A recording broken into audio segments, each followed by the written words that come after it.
The Bold and the Beautiful, a week of deadly plans, secret alliances, and explosive revelations. In a week set to ignite every screen, The Bold and the Beautiful pulls no punches. The next arc explodes with tension, secrecy, and the rise of a threat few saw coming.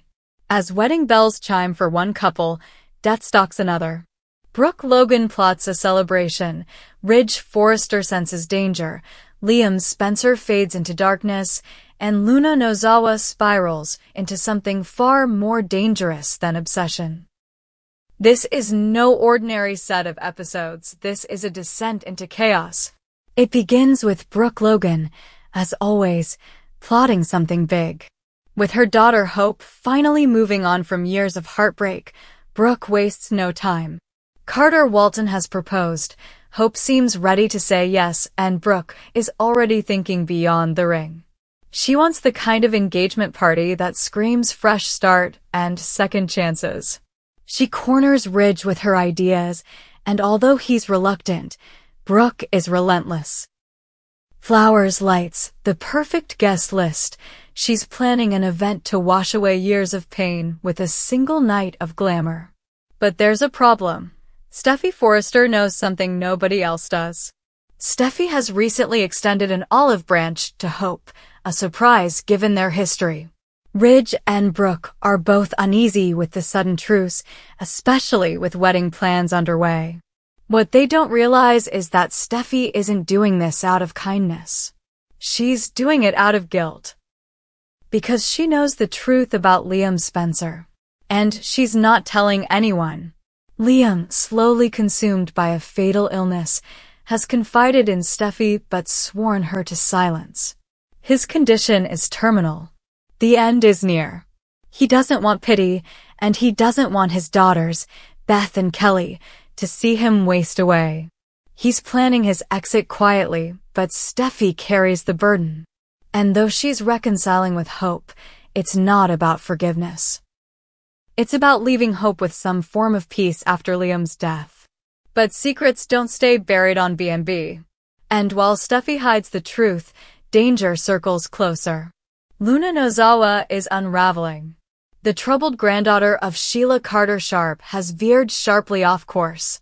Once hopeful and ambitious, Luna is now obsessed, erratic, and dangerous.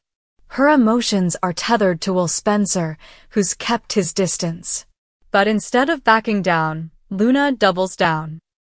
Ignoring Sheila's warnings, she sends Will a scandalous message.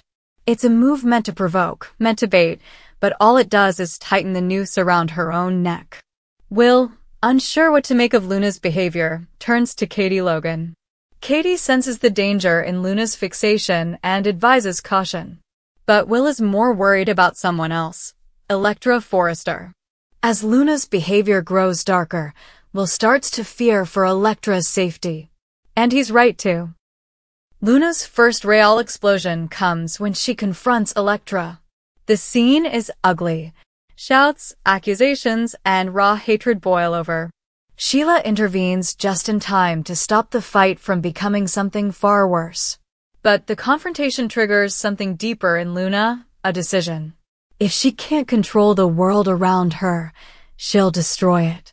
Sheila pleads with Luna to leave town, to disappear and reset her life before it's too late. She even offers money, shelter, protection. But Luna refuses. Her mind is elsewhere now, locked onto a new target, Steffy Forrester. Why Steffy? Because Luna sees her as the obstacle to everything she wants. Finn's devotion, her grandmother's trust, Will's respect, it all revolves around Steffy. If Steffy were gone, everything would change. So Luna makes a plan. And this time, she arms herself. Unbeknownst to Ridge, Luna has acquired a gun. She's hiding it. She's waiting. She knows about the upcoming engagement party for Hope and Carter. It could be the perfect scene, crowds, distraction, chaos. Or maybe it's too public. Maybe she needs something quieter. Somewhere she can isolate Steffy and make it look like an accident. Ridge doesn't know the full extent of the threat, but he feels it. He watches Luna closely, sees the way she tracks Steffi with her eyes. The unease in Ridge grows, and he begins to raise alarms. First to Brooke, then to Finn. Something is wrong. Luna is dangerous, and Steffi is in her crosshairs. Finn, usually calm, is shaken. He's already been dealing with Liam's decline, offering support, helping Liam find the words to say goodbye to Beth and Kelly. But now he has to think like a protector, a husband, a father. Luna is no longer a lost soul, she's a predator. And the woman he loves is the prey. Sheila, torn between family and morality, steps back into the fray. When Luna reveals her plan to go after Steffi, gun in hand, Sheila erupts. It's the moment fans have waited for. Sheila Carter, the queen of calculated violence, drawing a line. She tells Luna flat out, Steffi is off limits. Not just for moral reasons, but because of what she represents. Steffi is the center of Finn's world. To harm her is to destroy everything, but Luna's too far gone. She shoves past her grandmother, leaving behind any final thread of control. The week closes in a frenzy of escalating tension. The engagement party looms. Brooke is giddy. Ridge is nervous. Hope is trying to smile, but her eyes keep wandering to the empty seat that Liam will never fill. Carter, thrilled and blind, focuses on love. None of them see Luna slipping closer. Meanwhile, Steffi begins to feel it too. That creeping sensation of being watched. Finn notices. Ridge notices. Security tightens. The walls close in. But it may not be enough. Because Luna isn't thinking about consequences anymore. She's thinking about legacy. About finality. About making a mark so deep it splits the entire Forrester family apart. Maybe she'll strike at the party. Maybe she'll lure Steffi somewhere quieter, an office, a parking garage, the Cliff House. What matters is the ending. And in Luna's mind, there's only one outcome that satisfies her twisted vision. And just as the pieces start to lock in place, a final wild card enters the story. Liam. Despite his failing health, despite everything, Liam makes one last move. Some believe he'll fade away peacefully. But maybe, just maybe, he won't. Maybe, knowing what Luna's planning, he steps in. Maybe he tries to save Steffi. Maybe he trades his life for hers. Or maybe it's Sheila who steps into the fire. After decades of villainy, could this be her redemption? Could she stop Luna before the gun goes off? Could she save the very woman she once tried to destroy? The bold and the beautiful will take everything you thought you knew and light it on fire. Not everyone will survive. Not everyone deserves to. And the truth waiting at the end of this arc will shatter everything. Eric Forrester stood before his family in the sunlit atrium of Forrester Creations with a calm gravity that could silence any storm. The founding patriarch, revered and untouchable, had made his choice. The time had come for him to step away, not from family, not from love, but from the business that had defined generations. He was ready to retire. And his successor would be RJ. Not Ridge. Not Steffi. Not Thomas. Not even Hope. But Ridge Forrester Jr., his youngest grandson. A designer with a quiet intensity and a digital-first vision. Eric called him the bridge between tradition and tomorrow. Forrester must evolve, Eric said. It must leap, not crawl, into the future. RJ understands where fashion is heading. Augmented design, wearable data, the metaverse. That's why I'm naming him CEO of Forrester NextGen. The division that will carry us into the next era. The room fell silent. Steffi's eyes narrowed. Her voice was low, cold. You're choosing a boy with no executive experience over the woman who's run this company through scandal, sabotage, and global expansion? This isn't about the past, Eric replied. It's about what's next. Steffi didn't explode. She didn't cry. She nodded, then turned and walked out. But inside, something shattered. She had kept Forrester alive through Liam's scandals, Quinn's meltdowns, Thomas's spirals, and Brooke's drama. And now RJ, fresh off designing social media filters and live-stream fashion edits, was being handed the crown. She wouldn't take it sitting down. She commissioned Forrester's couture archives to be digitized, every piece, every stitch, every sketch, then minted them as NFTs, tying each digital asset to a physical twin in their Paris vault. Collectors, celebrities, and metaverse moguls pounced. Ownership meant access. Access meant prestige. Sales rocketed. The fashion elite took notice. Vogue Business covered it. So did the New York Times. Suddenly, Steffi was being called the crypto couturier. RJ didn't flinch. He pivoted. He partnered with Zerotech, one of South Korea's fastest-growing mobile providers, and launched the Forrester Weddingverse, a fully immersive virtual reality universe where elite clients could customize, try on, and preview couture wedding gowns in 3D environments. No more flat sketches. No more measurements lost in translation. Each dress came with an NFT ownership key and a physical replica shipped after approval. Global influencers flooded in. Korean pop stars, Dubai heiresses, Silicon Valley brides. For the first time, Forrester had a foothold in the wedding market's digital frontier. The boardroom cracked in half. Half of the investors rallied behind Steffi's immediate returns and powerful media traction. The other half were captivated by RJ's long-term vision and cross-industry partnerships. Eric didn't like the fracture, but he saw an opportunity. He announced it in front of the entire executive team. The Met Gala 2026 has opened the pitch for a full VR and physical hybrid showcase. Whoever wins that contract, whoever gets Forrester chosen as the design house for this next-generation gala, will be CEO. Period. The challenge was set. 2 bloodlines. 1 title. Steffi pulled her team into overdrive. She met with blockchain developers, secured collaborations with luxury art houses, and pitched an exclusive, Eternal Silhouette capsule to the Met's committee, 5 pieces from Forrester's archive, reimagined as limited edition NFTs with AR overlays viewable only through the Met's app. The physical counterparts would remain unseen until the gala. RJ worked in silence.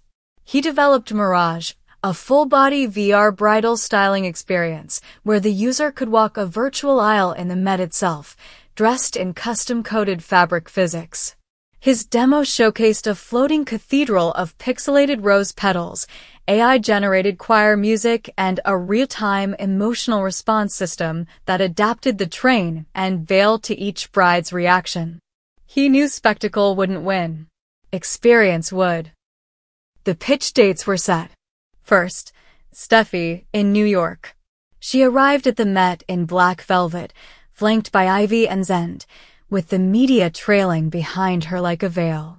Her presentation dazzled. The committee gasped when her models walked in, each wearing a gown that physically changed under LED lighting synced to a digital NFT token. 1 tap of a phone and the design shimmered into an alternate style, revealing the true form underneath. The press dubbed it fashion alchemy. Her closing line: "Luxury is no longer what you own. It's what only you can unlock." Then came RJ. Same room, different storm. He walked in with a headset in hand, greeted the committee with 1 line: "You don't need a model. You are the bride." He invited them to try on the headset. 1 by 1, each was transported into a digital cathedral shaped like the Met's iconic ceiling, wearing a Forrester gown woven from virtual silks, trailing physics-responsive veils. As they walked, the ambient temperature shifted. The scent of roses wafted in. A digital mirror showed them in the dress, and in real time, the fit adapted to their expressions. They took off the headset in silence, then burst into applause. The committee deliberated for 2 weeks. Rumors swirled. Bets placed. Media buzzed. Then the announcement came. Forrester Creations would design the hybrid Met Gala 2026 experience. And the creative lead would be both RJ and Steffi, equal partners. Shared creative direction. Shared CEO title. Eric smiled. It was what he wanted all along, but Steffi didn't. She refused the tie. I don't share power, she told Eric. I've earned it. Eric looked at her, calm but firm. Then step aside. She didn't. Instead, she counter-proposed. Let the Met Gala decide. Live. The public can vote after the showcase. Eric agreed. So did RJ. The final face-off would be the gala itself. One night, one runway, one crown. And for the first time in Forrester history, that crown would be won not by legacy, but by vision. Of course, Below is a continuous, sharply focused, and tension-packed narrative based on your plot points for the bold and the beautiful, crafted to exceed 10,000 characters. It avoids fluff, skips unnecessary subplots, and drives the drama forward with momentum and precision. Let's dive in. Quinn Fuller's return to Los Angeles didn't come with fanfare, it came with fire. After a year abroad, she walked back into Forrester Creations not as a woman seeking forgiveness, but as a business force reborn. She didn't ask for her old position. She didn't ask for favors. She brought a contract, a global distribution deal for a relaunch of her exclusive jewelry line. *** Quinn Artisan, ***. It wasn't sentimental. It was sharp, sculptural, and scandal-proof. Forrester International took notice. So did the board. Despite whispered doubts, Ridge signed the deal. Because numbers didn't lie, and Quinn still had power in her hands. But not everyone welcomed her with open arms. Donna Logan stood quietly in the back of the boardroom that day, watching Quinn reclaim space that Donna herself had only ever been allowed to occupy through affection, not achievement. For years, Donna had been dismissed. Eric's soft place to land. The woman who brought him honey, the smiling, golden-haired presence who never challenged, never led. But now, with Quinn back in town and her name back in ink, Donna felt the heat return to her chest. She wasn't just a wife. She was a Logan. And she had something to prove. While Quinn's rebranded design shimmered with dark glamour and medieval edges, Donna leaned into something lighter, but smarter. Technology. With Ivy Forrester recently back from Sydney and looking to innovate, Donna made her move. She proposed a collaboration. A line of high-end smart jewelry, bracelets cut from platinum bands and set with lab-grown diamonds, each one embedded with discrete sensors capable of tracking heart rhythms, stress levels, and body temperature. Not just fitness trackers. *** luxury wellness. ***. A status symbol for the ultra-elite who wanted both sparkle and security. Ivy was intrigued. Together, they pitched the line under the name Vitalux. Ridge was skeptical. So was Steffi. Eric, however, was curious. I'm not saying no, he said. But it needs to work. Donna smiled. Then let's test it. He agreed. Eric wore one of the prototypes, diamond-etched, soft gold hardware, on his left wrist for 3 weeks. Readings were steady. The bracelet logged resting heart rate, sleep cycles, and stress spikes. At first, it was a novelty. Then it became routine. And then, critical. Because on a Tuesday morning, alone in his study, Eric collapsed. It started with dizziness, then a pounding in his chest. His vision blurred. He tried to call out but couldn't find the breath. He stumbled, hit the floor. The bracelet on his wrist detected an erratic rhythm and triggered the emergency function Ivy had programmed. A signal burst to his phone, Donna's, and the Forrester security team. Within 2 minutes, medics were en route. They arrived just in time. Eric was diagnosed with atrial fibrillation with risk of ventricular tachycardia, a life-threatening arrhythmia. Doctors said that if not for the biometric bracelet, he might not have made it. Donna never left his side. Quinn didn't get the call until hours later. By the time she arrived at the hospital, Donna was already holding Eric's hand, surrounded by family, being praised as the reason he survived. Eric's recovery was slow, but steady. And with recovery came clarity. Weeks later, he stood at the Forrester family estate, holding Donna's hand, and made a declaration. "She saved my life. And I want her beside me for the rest of it. Again." He proposed. Donna said yes. The press went wild. 2 months later, they married in a private ceremony. Only family attended. No press. No spectacle. Just vows and quiet vindication. And at the reception, between champagne toasts and soft violin, Eric made his next move. "I'm funding a new venture," he said to the gathered room. "Donna's vision saved my life, and it can save others. So, I'm putting our money behind it. A new jewelry brand. Elegant, functional, and hers. We're calling it Honey Bear Jewelry." The name sparked laughter, warmth, legacy. But Quinn heard something else. War. She watched from across the room, a glass of champagne frozen in her hand. Her eyes locked with Donna's. No venom. Just a silent challenge. Donna met her stare. No fear.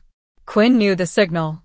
She was no longer the only jewelry queen in the family. And worse, she was now the underdog. Sales reports confirmed the shift. Quinn Artisans still drew attention in Europe and Asia, but its image was tied to Quinn's personal volatility. Meanwhile, Honey Bear Jewelry, with its tech-enhanced diamonds and health-integrated elegance, began drawing celebrity endorsements, hospital partnerships, and massive pre-orders from the Beverly Hills elite. Quinn tried to pivot, released a dark gemstone line meant to compete, but the press called it reactionary. Ridge advised caution. Steffi warned her not to start a PR war. But Quinn didn't wait for permission. She launched an aggressive ad campaign, calling Honey Bear gimmick jewelry, and released a design eerily similar to Donna's, minus the tech. Ivy filed a cease and desist.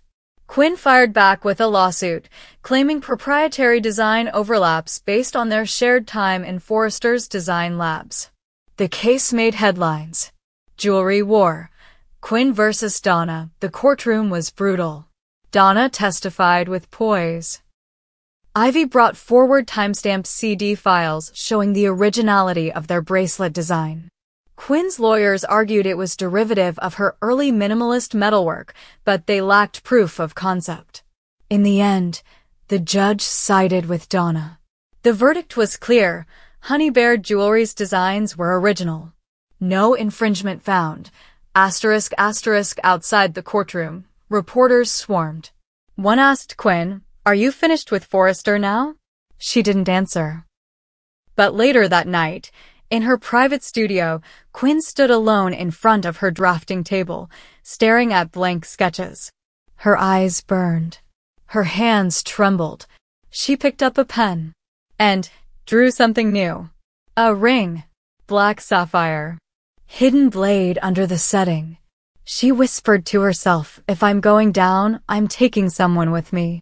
At the same time, Eric hosted a dinner to celebrate Honey Bear's first quarterly profit. Donna gave a toast, surrounded by Ridge, Brooke, and Ivy. Beth and Douglas played in the background. The family felt, just for a moment, whole again. But Steffi pulled Ridge aside. "She won't let this go," she said. Ridge nodded. "Let her try. She always loses in the end." But they all forgot something. Quinn never plays to win. She plays to destroy. And she had just begun.